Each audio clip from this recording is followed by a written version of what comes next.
Hai, bertemu lagi kita di dalam kisah-kisah seram.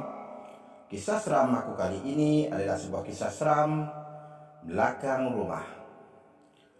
Kisah ini terjadi kepada seseorang yang tak mahu namanya disebut-sebutkan. Cuma sekadar untuk berkongsi cerita kepada para pendengar, kepada anda. Semoga cerita ini menghiburkan anda.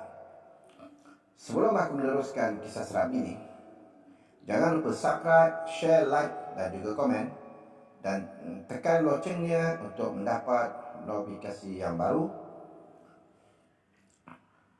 Semoga anda semua berada dalam rahmat Allah, diberikan kesihatan, dipanjangkan umur, juga dimurahkan rezeki. Semasa anda mendengar kisah seram ini, yang mana yang baik jadikan tauladan, yang buruk buanglah jauh-jauh.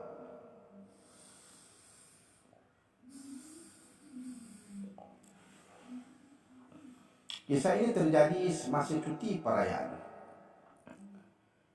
Dalam 5 tahun lepas, aku dan keluargaku bertolaklah untuk bercuti di kampungku, iaitu terletaknya di Melaka.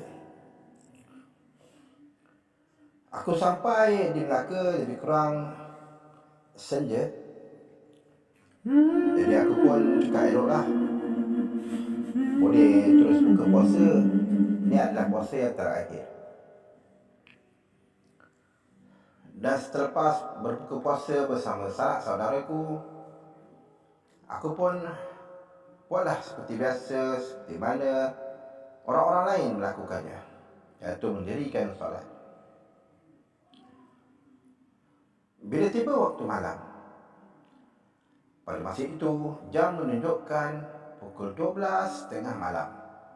Adik-beradikku masih ada lagi yang tidak tidur. Maklumlah, suasana yang agak riuh, kerana kami jarang bertemu. Apabila kami bertemu, maka inilah akan terjadi.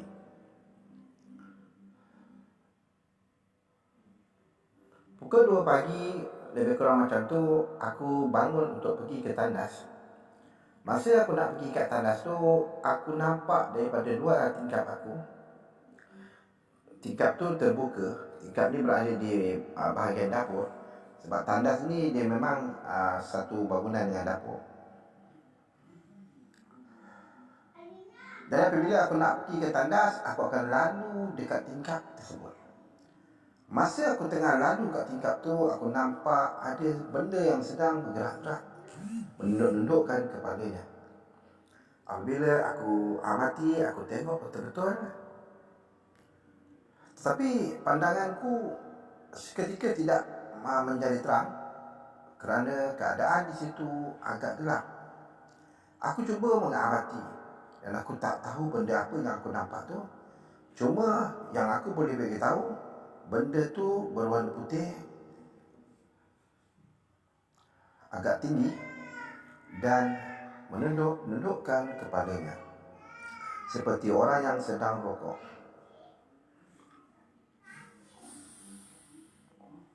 Aku pun malah nak melayan perasaan itu.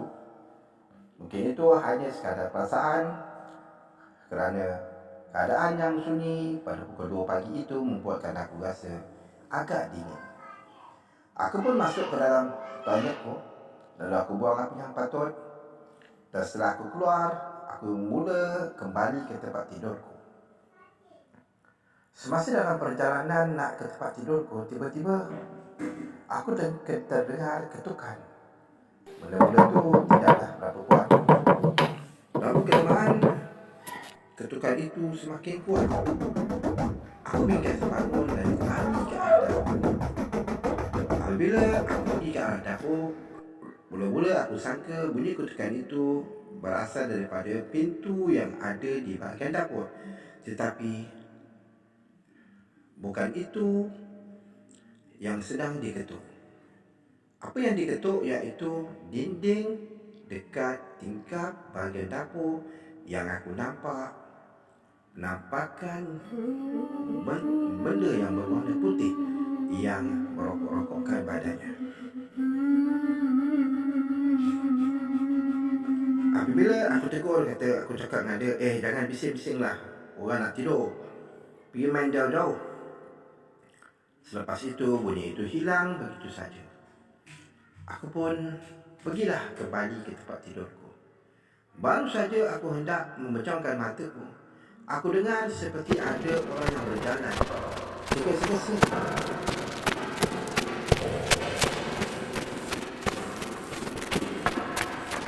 Betul-betul dekat pintu ruang tamu tu. Aku tidur dekat ruang tamu. Ramai lagi ahli keluarga aku yang sedang tidur di ruang tamu tu. Aku dengar orang berjalan itu di luar pintu rumah, iaitu di bahagian garaj rumah tersebut. Aku pun bangun dan aku mengintai.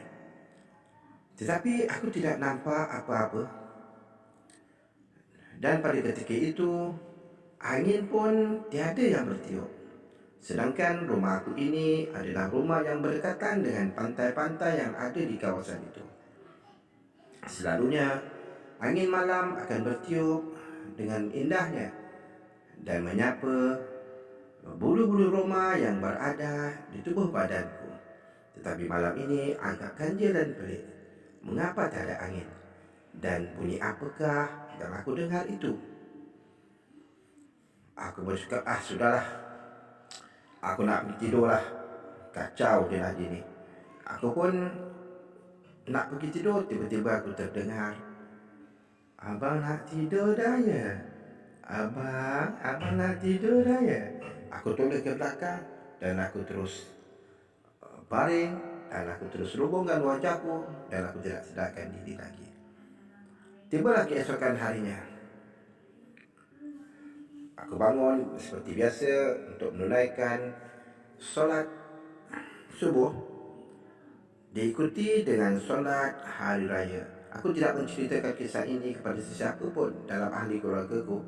Cukuplah sekadar aku yang mengalaminya. Inilah di antara kisah seram yang dapat aku kongsikan kepada anda.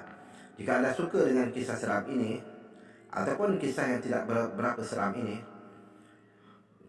tetapi aku mohon kepada anda jangan lupa subscribe, share, like dan juga komen, kerana komen itu gratis dan subscribe itu juga adalah gratis untuk anda, untuk diriku juga. Jangan lupa tekan loceng untuk mendapatkan notifikasi daripada kisah-kisah seram yang baru akan anda dengarkan. Apa-apa pun aku nak mengucapkan Assalamualaikum. Selamat berjumpa lagi. Bye.